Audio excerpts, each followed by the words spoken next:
Welcome, everybody. I'm joined by Steve Sanders, and we're here to talk about Decipher RPGs.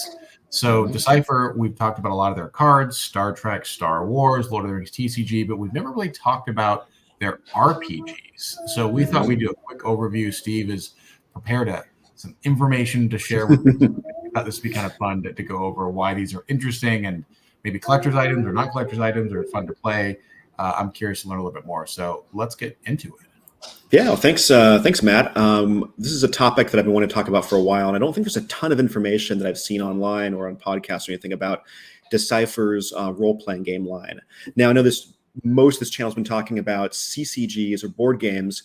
So for those of you who don't follow tabletop RPGs, these are games that are based on books, and you create a character, typically on a character sheet with some stats, and give your character like a backstory, a personality, and then one player in Dungeons and Dragons being the most famous RPG, and Dungeons and Dragons called like Dungeon Master, and these games are called Game Masters, kind of the generic term for them.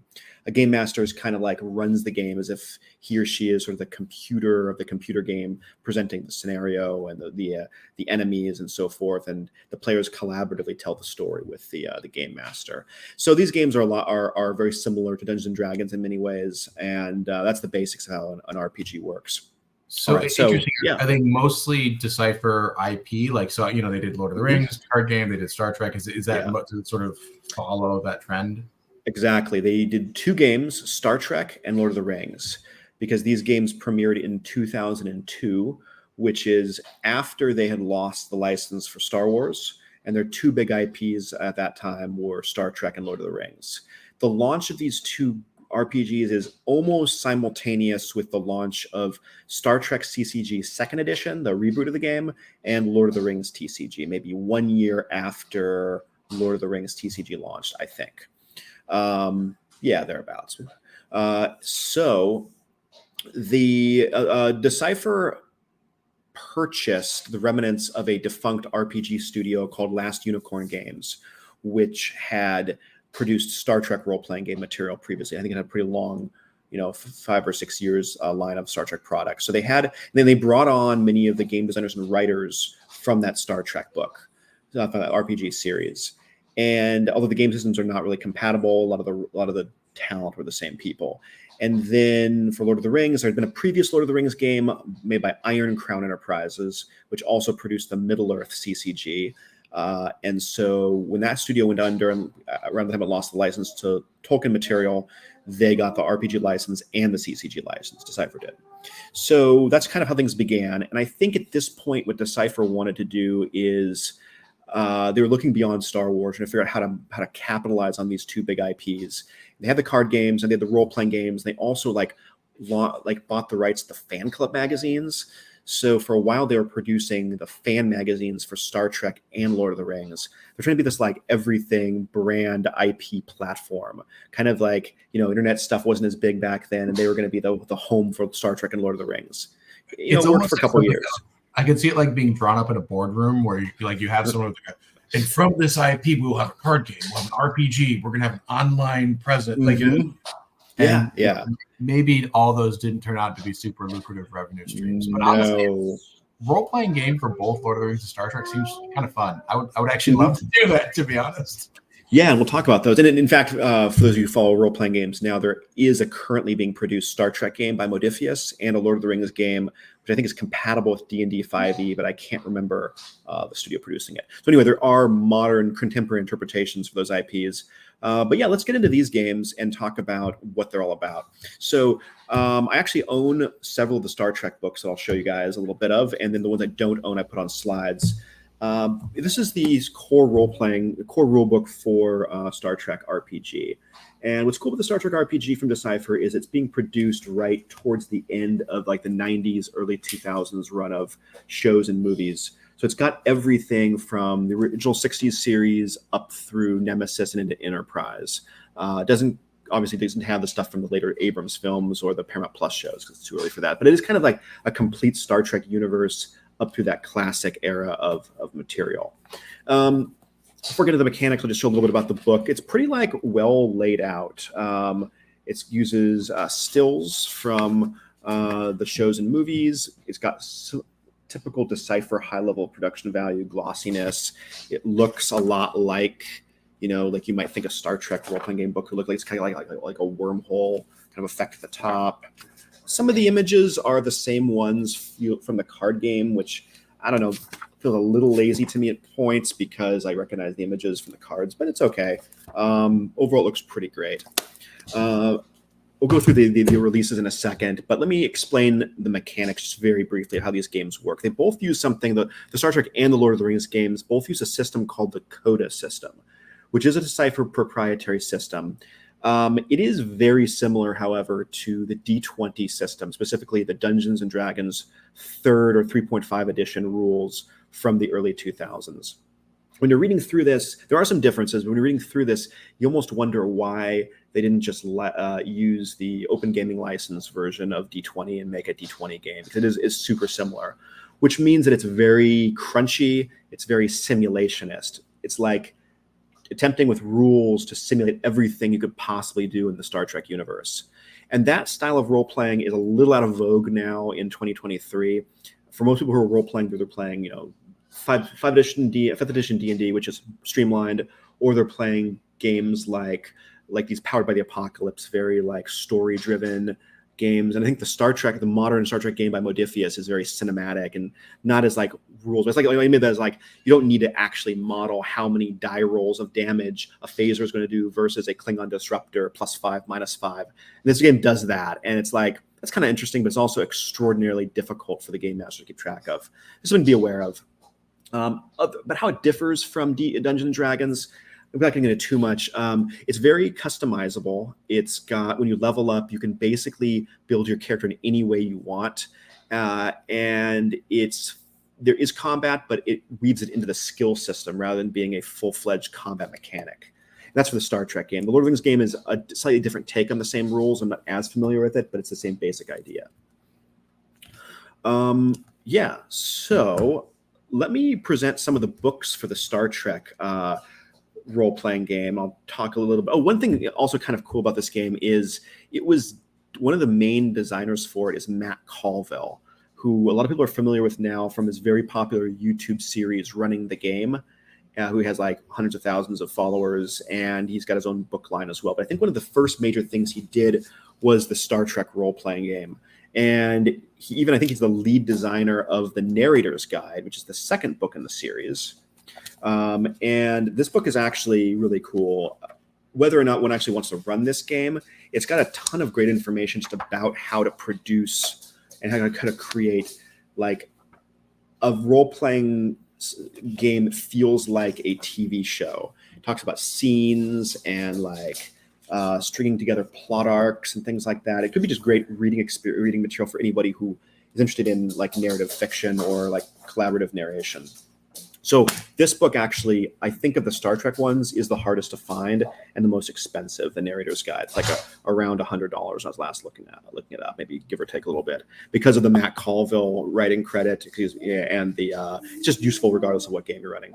So yeah, they began with the player's guide, and then they went to the Narrator's Guide, which is more focused on the game master. And then you have a Starfleet Operations Manual, which is kind of giving additional material if you want to run a Starfleet-based game, which most people probably are. And then you've got a Starship's Guide, this one's really cool. This is like got a ton of information on every ship you can think of, really in-depth stats, like maybe too in-depth. Like I don't know if I actually need to have all of details about like sensor system class 4A +4/DD, tractor beams 1AD, 1FV. I don't really know what that means. I mean, maybe if I've played the game more recently, like sometimes like simpler might have been better with these RPGs. I think that's one of the things I've done a little bit of RPGing, and it's like the more streamlined it can be and the easier on the DM, because that's like, it's stressful. Like I play Frosthaven, which is tabletop D&D, and like a lot of times it's sort of like the dungeon master-ish, and I'm like, this is stressful, man, to keep track of everything. If I were to run this game today, 2023, I would ignore a lot of that stuff. But what is cool about it is it gives a ton of material about these ships. So if like your players decide like, I'm going to go board a Starfleet Ambassador class ship, the GM wouldn't really have to like freeze out. They could like pull up a ton of information from the canon about what these ships are all about, and seem like they're a Star Trek genius just by having this book in front of them. So that, in that respect, is pretty good. But I would ignore the mechanics. Is just too much probably. So those are the 4 books I own. And then on the slideshow, we can go through the other ones. They did a narrator's screen, which is to have all your stats in front of you and stuff, and various rules. And on the next page, you'll see they did an aliens guide, which is probably one I want to buy the most. I never got it back then. It's got tons of stuff. This looks really cool. I'm not gonna lie, this looks really cool. Yeah, that one's pretty awesome. Next one is a creatures book, which I sort of like, I don't know why they split them in 2 other than just like charge you $30 twice. But this is like more of your monsters rather than your sentient aliens. It's also a very thin book, as I recall. In the last 2, it's 2006. We all know the story of Decipher's financial problems and corporate malfeasance, and so they don't have enough money to actually print these books as physical releases, so they sold them as PDFs. So we got a guide to worlds, and then a guide to the mirror universe on the next page. These seem pretty cool. They may be available online to download for free somewhere. I'm not going to say where. I don't know exactly what the copyright status of these are, but I think these PDFs are available. Yeah, use Google if you'd like. Sure. Then let's go to the Lord of the Rings games. These I am unfortunately less familiar with because I don't own them. Although I think they might actually be even better received than the Star Trek RPG from Decipher. Possibly because like Lord of the Rings is like slightly, I think easier to role play in many ways. It's very much like D&D, and just kind of like your ground level sword and sorcery is like easier to do. So they did a core rule book. They did a Fellowship of the Ring source book. They did a Two Towers source book on the next page, I think. Yeah. And then what else we got? We've got this is supposed to be really good. Fell Beasts and Wondrous Magic, I think, has a lot of really great background material. So to play this, could you just have this book and stand alone, or would you need the like narrator's guide from the first? I think I think with Lord of the Rings, it's one core book, just the core rule book, and it was a tiny bit more expensive. With Star Trek, to run it, you need both the players and the narrator's guide. I'm a huge fan of all the art choices, like the initial book, like that ring on Sauron's. Yeah, that's a very cool image. It looks very good. Choice. And for me to just give some background on this, the Lord of the Rings game is a combination of the movie and the book. So you do get stuff like Tom Bombadil and Scouring of the Shire and stuff in it that's not in the movies. The art is primarily film stills, and they did not have the license to the Silmarillion. So apparently they had to kind of dance around some of the stuff in the lore. They could only use the appendices from Lord of the Rings, which is the same problem I guess the Amazon show has. So at some points they're like, you will get magic from the Valar. And as a skill, like, well, they don't say anything more what the Valar are because it's never described. So just, look that up on your own, I guess.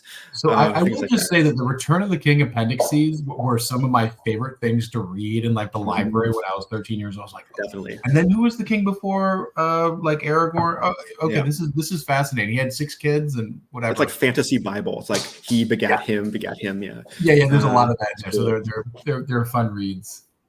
So this game, what it recommends is you to set it between The Hobbit and Lord of the Rings when like Mordor is beginning to mass its forces, but there's still other adventures that can be happening in the background. But they give you stuff to do anything from 2nd to 4th age with support. So that's kind of the idea.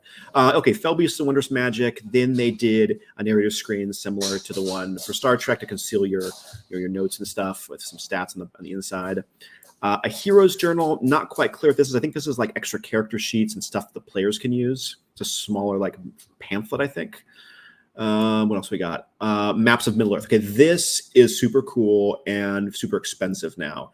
It's a box set, and I think you can see some of them up here. They're just really high quality fold out maps of the subregions. I think they're meant to look like the Tolkien ones and the ones he drew himself in the book. Giving us a ton of like material that you can use at the table. So they like original like Decipher art, or like I guess they like went in depth on all the towns of Rohan. I think so. Yeah, like I haven't looked at them in a while. I think a friend of mine had them at one point. Yeah, but I think they're meant to look like they're from the books, but they're original Decipher artwork. And they're like glossy, fold out, heavy cardstock kind of thing. So this is like $160, I think, to get online right now. Ooh, yeah, that's and also they're not like in a book then, so it's like in a box, individual pieces, which makes it cool, but it also makes it's less flippable, right? A book you can flip through a little bit, but something like this you like have to take out scrolls. And harder to get in mint condition, harder to find a complete set, and 20 years on, that kind of thing. Yeah. All right. What else we got? We've got a Helm's Deep book. Not quite clear what this was about and how you could like do your own adventures at Helm's Deep, but I suppose that was the idea. Yeah, check out what's in those mine tunnels behind there. I'm just gonna throw it out there. Like I watched the movie the other day. We have a newborn here, and so just spent a lot of time in front of the TV. And I watched Extended Two Towers, and it is Helm's Deep is an overrated battle. I'm just gonna say that. Yeah. And then I think they get 2 PDF only ones. Again, Decipher didn't have the resources to print these. We got Isengard and Paths the Wise, Guide to Magicians and Lore Masters. Haven't checked the availability of these, but if they're PDFs, they're probably out there. So I just want to say one of the funny things about Decipher is they choose just like the most like interesting. Like you could have also had like Battle Plan our Field, and so you have the Paths of the Wise, or like even with Lord of the Rings TCG, it's like you have these sets like Bloodlines or Treachery. You don't really take this like super well-trodden path. You have some interesting creative decisions that are made along the way. Exactly. Yeah. So yeah, we'll talk a little bit about why these games. Okay, playing these games. I played the Star Trek RPG a good bit. I had fun with it. I think it is tricky because for a couple of reasons. First of all, everyone wants to play a starship officer, even though the game gives you a ton of material and options to play like merchants and rogues and whatever, like spies. And that stuff exists in Star Trek, but really wants to play their own starship crew. But that's fine. It has plenty of information on that. One issue I always have with this game is like, how do you deal with like the captain? Because if you make one player the captain, then can't he or she just tell everybody else what to do, which is kind of like not the spirit of role playing. So I always made the captain an NPC, which doesn't really give you rules for how to do that. But it kind of worked better. But then you have the game, like a kind of a game master character, like giving quests. I don't know. So some things to figure out if you're going to play a traditional Star Trek series. But it is fun. There's some imbalance issues with phasers and all that. But I think it's crunchier than probably I'd like. But at the same time, there's a ton of information from the series. So I think it's worth a look. I can't say how it compares to the Modiphius game, the currently in print one. But if you can find a copy of this and you're into Decipher stuff, I think it's worth giving a look. The last word I'll say about the game is there's also a fan website that was produced for many years after this game went out of print, with a fanzine called Beyond the Final Frontier. There's one guy named, I think Patrick Goodman made it. I contributed a few articles to it in college a long time ago, this magazine. He maintains the website with like maybe a dozen or so issues, so it's worth checking out if you're interested. Free downloads, and he did a good job, made the zine look just like these books. That's kind of cool. So I'm curious, just talking a little bit like collectability or accessibility, is eBay your best bet? If you like see this, like I would love to give this a shot. Is eBay your best bet sort of finding this stuff? I think eBay is an option. I think they're on Amazon used as well, and the prices seem okay for most of them. Some are more than others. Noble Knights Games is a big online and brick and mortar retailer that deals in used gaming materials. I've seen them on there as well. So they're around. Some like half price books type of thing that I see them on there occasionally. So they're not impossible to get. Some a little more expensive than others though, like this narrator's guide and the maps. And of course the later books are always more expensive with Decipher stuff like the cards because the print runs are small. Yeah, no, that makes sense. I guess just it being a book, it's a different subset of people that are collecting it than cards, right? Like card people. Yes. It's more of an eBay, it's more of a secondary, robust secondary market. Obviously, antiquarian books are their own thing, but these don't rise and fall in value like the way TCGs, like almost like stocks, the way TCGs do. But I think there are collectors. I think our colleague Andy Talaga is a big collector of out of print RPG books as well. So maybe I don't know if he has these, but he collects a lot of Star Wars books. I'd be curious. Well, this is a lot of fun, folks. If you want to get some of these, check out some of the, Amazon or just scour the internet. I actually am kind of intrigued to try them out. Fortunately, I don't really know who to play them with, but maybe do a solo campaign. I've been thinking about trying a play-by-post kind of like asynchronous thing on Discord. So who knows? Maybe we can get that going. I like that idea. But I think that's all we have for today. Guys, remember to like, subscribe. We just hit 1,000 subscribers. We did. So big shout out to everybody who's tunes into the channel. We like doing this stuff, and if we hit 2,000, we'll do something again. That's a long way. But thanks for tuning in, everybody, and we'll see you next time.